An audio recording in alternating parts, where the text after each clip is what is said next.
était question pour nous de parler de l'initiation à l'écologie. Nous avons compartimenté la formation en deux grandes parties. Passez-moi la répétition. Ça s'avère que, pour un premier temps, nous avons vu le fondement de l'écologie et enjeux globaux. Il était question pour nous de pouvoir d'abord définir introduction à l'écologie. C'est quoi l'écologie? Dans cette définition de l'écologie, nous avons parlé de l'écologie scientifique et l'écologie politique. L'écologie scientifique, de manière brève, nous avons dit, c'est mettre la propriété dans sa maison. C'est une science qui touche à plusieurs niveaux, notamment à la biotope et la biocénose. Dans les termes les plus faciles à comprendre, cette science touche l'eau, air, sol, sous-sol, faune et flore. Aussi à l'aspect humain. C'est pourquoi il était d'obligation scientifique de pouvoir faire une démarcation entre un écologiste et un environnementaliste. L'environnementaliste, disais-je, c'est l'observateur de ces phénomènes-là, la biotope et la biocénose. Par contre, un écologiste, c'est le défenseur de ces phénomènes. Il était arrivé pour nous important aussi de pouvoir, à toutes fins utiles, de parler de l'écologie politique. C'est quoi l'écologie politique? C'est la donne écologique, c'est la donne de la protection de l'environnement, mise plutôt dans les projets de société d'une structure politique. Il est aujourd'hui inconcevable qu'une formation politique de grand renom, mais soit-elle, de pouvoir passer outre l'aspect écologique ou la protection de l'environnement. Bon. Nous avons parlé de l'histoire de la pensée écologique. Ça vient d'où? J'ai, au nom de certaines connaissances, fait cette référence à la Bible ou à ceux qui sont croyants ou musulmans ou autres religions, pour pouvoir dire que même dans la création, si nous sommes chrétiens, l'homme, c'est l'œuvre du 6e jour. Premier jour, deuxième, troisième, quatrième, cinquième jour, Dieu n'a fait créer que l'environnement, c'est-à-dire la biotope et la biocénose. Il a créé l'eau, l'air, sol, sous-sol, la faune, la flore. Ce sont ces œuvres-là qui ont concouru aux 5 premiers jours de la création. Or, l'homme est au 6e jour parce que l'homme a besoin de l'oxygène. L'oxygène vient d'où? L'oxygène vient de l'eau, des arbres et autres. Et j'ai démontré ce qu'on appelle la photosynthèse. Le fait pour les arbres de pouvoir capter le CO2 et de dégager de l'oxygène. Or, l'homme a besoin d'oxygène. L'homme qui naturellement est le grand destructeur de l'environnement. Nous avons aussi parlé des grands principes écologiques qui va ce qu'il y ait interdépendance. La biodiversité, c'est-à-dire les cycles naturels. Dans les cycles naturels, toutes les espèces concourent pour le fonctionnement de la vie. Cette vie que nous voyons, tu ne peux pas mieux vivre s'il n'y a pas d'arbres. Tu ne peux pas mieux vivre s'il n'y a pas d'eau. Vous comprenez? C'est là parce que dans la deuxième partie, après l'introduction, le deuxième point plutôt, nous puissions parler des crises écologiques actuelles. La question est de savoir quelles sont les crises écologiques actuelles. La réponse est bien claire. Les combien de montants vont dire les changements climatiques. Quelles sont les causes des changements climatiques? Nous avons parlé des changements climatiques de deux manières. Il y a les changements climatiques anthropiques et les changements climatiques naturels. Et je vais commencer par expliquer les changements climatiques naturels qui est, à la base, c'est la migration des deux pôles. Il arrive que naturellement que les deux pôles puissent migrer, puissent bouger. Pôle nord bouge, pôle sud aussi bouge. Ça crée ces changements climatiques. Et j'ai donné l'exemple, l'ère glaciaire. Il y a certaines espèces qui ont disparu, notamment les dinosaures. C'était suite à ces changements climatiques. Aussi, je donne l'exemple, l'Afrique, dans la cartographie qu'on voyait, le Madagascar était rattaché au bloc continental. Aussi, même à un certain moment, l'Afrique était rattachée en Asie. Donc tout ça, et à l'avenir, il y a des satellites qui démontrent aujourd'hui l'Afrique sera divisée aussi par l'avenir. Là, ce sont des choses à venir. Mais dans les changements climatiques anthropiques, c'est lié aux activités humaines. Quelles sont les activités humaines qui concourent à la pollution de l'humanité? J'ai parlé de l'industrialisation, la fabrication des automobiles, la fabrication de tout ce qu'on a aujourd'hui, les industries, ça pollue à grande échelle l'environnement. J'ai parlé aussi à cet exemple de voitures qui dégagent des monoxydes et des motos qui polluent l'environnement. Il y a chlorofluorocarbures, notamment les gaz qui sont dégagés par les climatisations. Il y a également les parfums que nous mettons dans les corps qui participent aussi à la pollution. Il y a les gaz méthane. Par exemple, l'élevage de bœufs, de moutons, ça participe aussi à la pollution de l'environnement. Donc tout ça, ça joue un rôle des changements climatiques.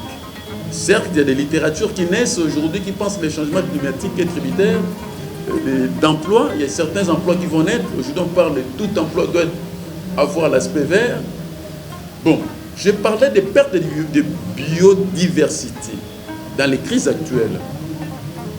C'est quoi la perte de biodiversité? Il y a certaines espèces qui vont disparaître. J'ai évoqué Lavoisier avec son principe rien ne se perd, rien ne se crée, tout se transforme, en ajoutant le savant Darwin.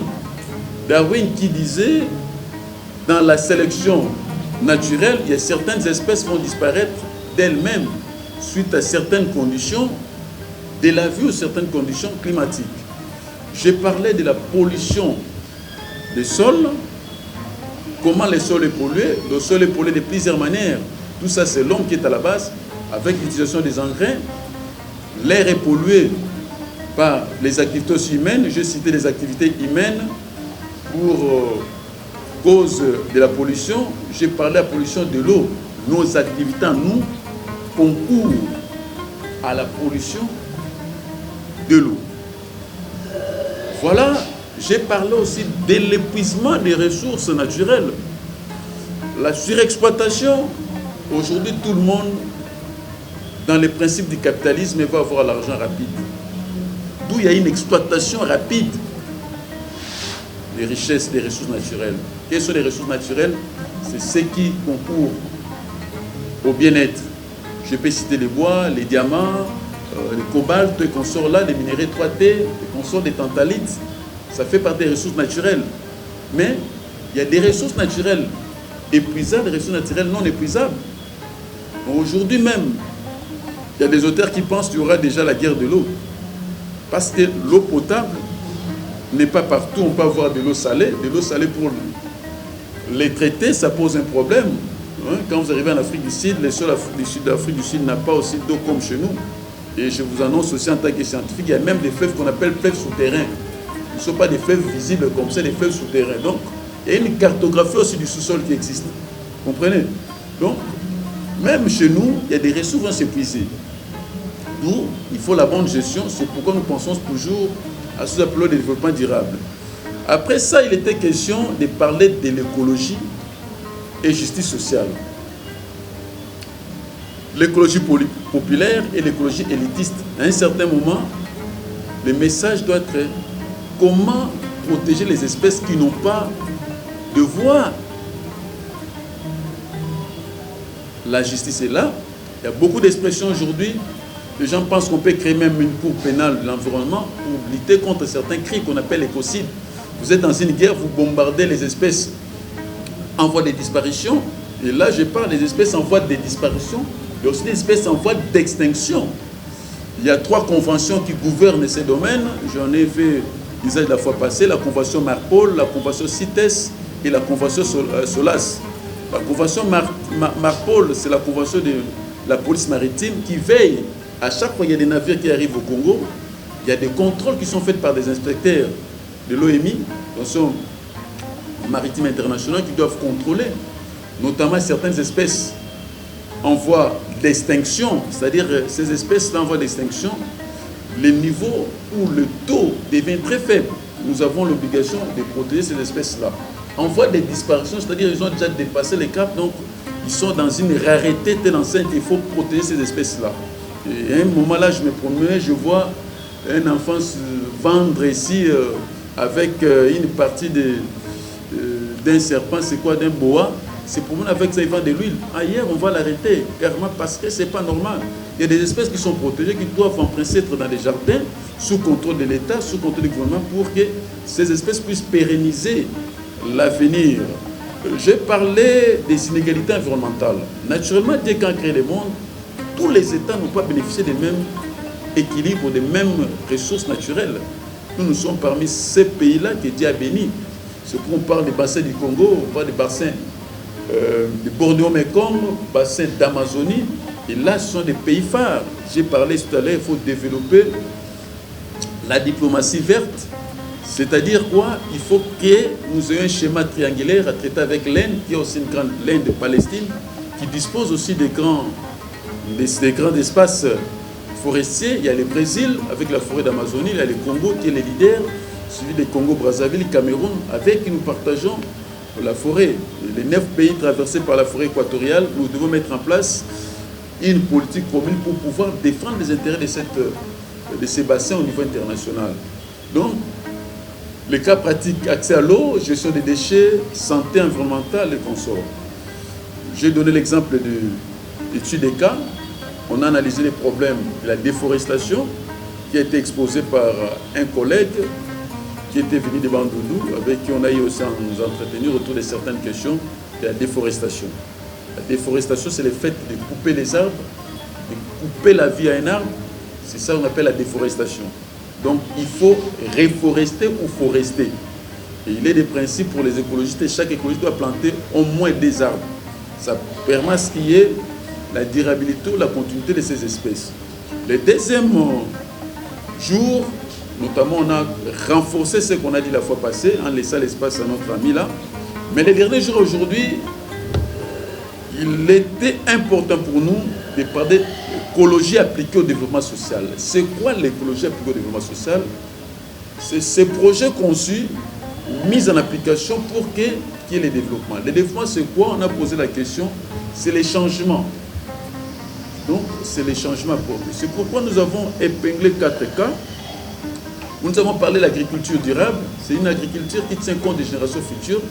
Ce n'est pas une agriculture où on plante aujourd'hui, on récolte. Demain, les sols là deviennent moins incommodes à l'agriculture. Ça, c'est incommensurable. Donc, l'agriculture durable, c'est une agriculture qui tient compte des générations futures. Nous avons parlé des énergies renouvelables. J'ai donné l'exemple des biogaz. Il est toujours important aujourd'hui que nous récurrions aux énergies renouvelables parce qu'elles sont moins polluantes par rapport aux autres énergies. J'ai parlé de l'énergie éolienne, solaire. J'ai évoqué tous ces cas-là. J'ai parlé aussi de l'urbanisme écologique.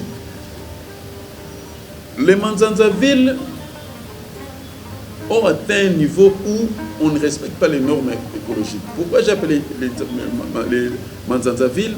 C'est l'expression propre au professeur Francis Nzuzilelo, vraiment un urbaniste d'État avec qui j'ai eu à travailler sur les questions de l'urbanisme.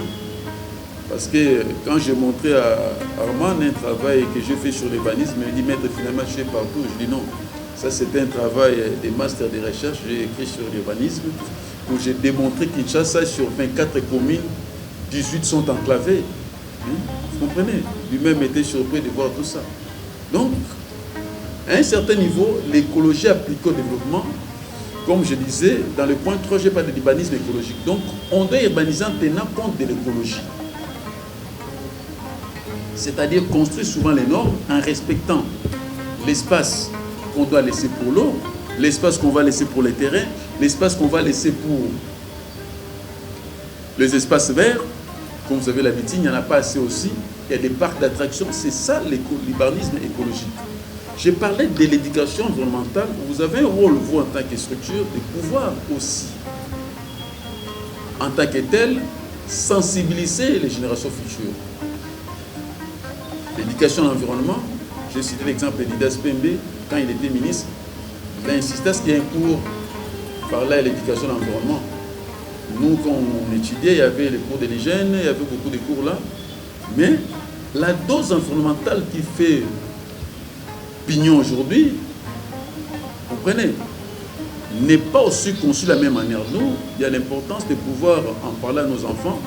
Par exemple, la gestion des déchets au niveau de l'école primaire, secondaire, là il faut jeter les déchets. Et aussi, j'ai parlé des centres d'épuration. Les centres d'épuration sont des puits, des grands puits construits dans les pays développés, où toutes les eaux provenant des maisons arrivent avant que cette eau traitée soit jetée dans l'eau. Moi, chez nous, c'est le cas contraire. La plupart de nos usines ici ont installé leurs installations à côté du fleuve. Après les traitements, ils déversent des déchets toxiques dans l'eau. Donc, même le fleuve de Maluku, Chani Metal, avec les études toxicologiques bien vérifiées, le fleuve est pollué. Il ne faut pas me dire que vous avez mangé des poissons frais, alors que ces poissons sont victimes des débris, des déchets déversés par des sociétés brassicoles, je les cite nommément, les sociétés de savonnerie déversent toujours des résidus dans l'eau. Les inspecteurs ne sont pas là pour faire le travail.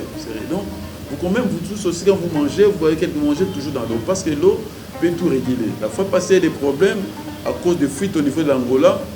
Mon ami l'honorable Guy Mafuta, à l'île de Chikapa, où il y a eu des poissons qui sont morts à Chikapa, m'a consulté aussi pour ce dossier. J'ai donné mon point de vue à des niveaux, politiquement et scientifiquement. En tant que scientifique, j'ai dit, il y a les cycles d'autorégulation de l'eau. Ne pense pas quand vous avez jeté de l'huile là, carburant, l'eau va rester polluée. Pendant un temps, l'eau a un schéma qui va s'autoréguler. Mais politiquement, on peut chercher parce que pendant ce temps-là, les gens ne vont plus pêcher. Il y a certaines espèces qui vont notamment subir les effets de cette pollution. Après cela, il est important pour nous de parler des méthodologies des projets écologiques. Je dis ici, il faut faire les diagnostics environnementaux, intégration des parties prenantes, indication de durabilité, suivi et évaluation. C'est quoi les diagnostics? C'est l'examen approfondi d'un projet environnemental. Vous arrivez dans un milieu, vous étudiez qu'est-ce que vous devez faire, qu'est-ce qu'il y a eu comme problème, pourquoi il y a ces programmes. Donc, comme disent les Anglais, les 5 ways. Comment, pourquoi, quand, où, comprenez, ou qui, posez ces questions-là. Vous êtes par exemple au quartier Malueka, est-ce qu'en 1960 il y a eu des érosions ici? Non. En 1970, vous étudiez. Les causes sont multiples, ça peut être les causes liées à la démographie, parce qu'il y a assez de gens, les causes liées à l'urbanisme sauvage, où les gens construisent. Toujours l'urbanisme revient parce que c'est vraiment l'une des causes principales à Kinshasa, où l'homme semble menacer l'habitat de certaines espèces. J'ai dit tout à l'heure ici qu'il moins en son temps, il faisait frais. Aujourd'hui, les gens ont construit, les gens menacent. Or, dans ces petits boisements, il y a des espèces. Il y avait des chimbriques, il y avait certaines espèces comme Makalapon, tout et consort, qui n'existent presque plus parce que l'homme veut étendre son champ d'habitat pour effacer les autres. Or, quand vous faites ça sans tenir compte des normes environnementales, sans reboiser, c'est des dangers, les climats souffrent. Il y a l'intégration des parties prenantes. À chaque fois qu'il y a un projet, vous devez faire tout pour intégrer les riverains, ceux qui habitent aux côtés de ces dangers-là. S'il y a une érosion ici, les habitats, les gens qui habitent dans le land, vous devez les considérer. Chef du quartier, chef de riz, aussi pour qu'ils participent avec. Parce que vous pouvez faire un projet, vous plantez par exemple les bambous, le soir, les jeunes viennent, ils sabotent tout. Vous devez les associer dans ces projets qui doivent s'approprier de ces projets-là. J'ai parlé des indicateurs de durabilité. Nous avons un projet, par exemple, nous on a un projet de 2 ans. 2 ans, nous devons éradiquer toutes les érosions en Galem. On va faire un projet, si on fait ça, durabilité. Et après un certain moment, c'est là où je parle de suivi et évaluation. Vous devez faire l'autocritique. On a planté par exemple 100 arbres. Et dans ces 100 arbres ici, nous avons vu que 20 ont bien poussé, les autres ont des petits soucis. Qu'est-ce qui se passe? Vous évaluez. S'il faut renforcer en termes de fumier, vous mettez des fumiers pour que ça puisse avoir une bonne croissance. Voilà. Et enfin, j'ai parlé de la communication et plaidoyer. J'ai dit la communication, c'est la première science que l'on m'a appris sur la Terre. Quand vous savez bien communiquer, vous pouvez bien faire passer les messages, vous allez atteindre beaucoup de gens vont vous comprendre. Aussi plaidoyer, parce que vous devez soutenir des thèses ou réfuter des thèses. Certaines idées ne sont pas acceptées chez vous aujourd'hui. On pense qu'avec les recyclages, on va réussir. Moi, je ne pense pas. Il faut commencer quelque part. Là, c'est mon idée à moi personnelle. J'ai parlé de la sensibilisation des communautés. J'ai parlé des outils de mobilisation, affiches, banderoles, réseaux sociaux, événements. j'ai parlé aussi de l'argumentaire pour les décideurs. Comment la communication doit se faire pour les détenteurs d'un projet? Vous devez d'abord sensibiliser les communautés qui doivent être avec vous. Quand vous allez sensibiliser, par quel outil? Des affiches, j'ai parlé des réseaux sociaux, même théâtre, événements, organiser des concerts, faire passer les messages, vous étudiez, vous êtes en Galéma, vous dites par exemple, la troupe théâtrale de Mouyombe Gauche est bien suivie, on peut faire passer un message là-bas. Ça passe, les gens suivent les matchs comme les garçons, les documentaires, informations. Donc vous étudiez les différentes catégories où les messages peuvent facilement passer. Outre ça, l'argumentaire pour les décideurs. Vous devez être en même de convaincre les décideurs. Qui sont les décideurs? Tous ces gens qui prennent des décisions sur un projet, sur quoi? Vous pouvez faire porter une loi au niveau du Parlement. Vous pouvez aussi convaincre le bourgmestre à vous soutenir par des maigres moyens, ou les chefs des quartiers, des ONG, des aspects internationaux et consorts, pour qu'on vous soutienne sur un projet des ministres, et pourquoi pas les présidents de la République qui aiment tant l'environnement, c'est structuré. Voilà, de manière ramassée, ce qui a fait l'objet. Et au niveau,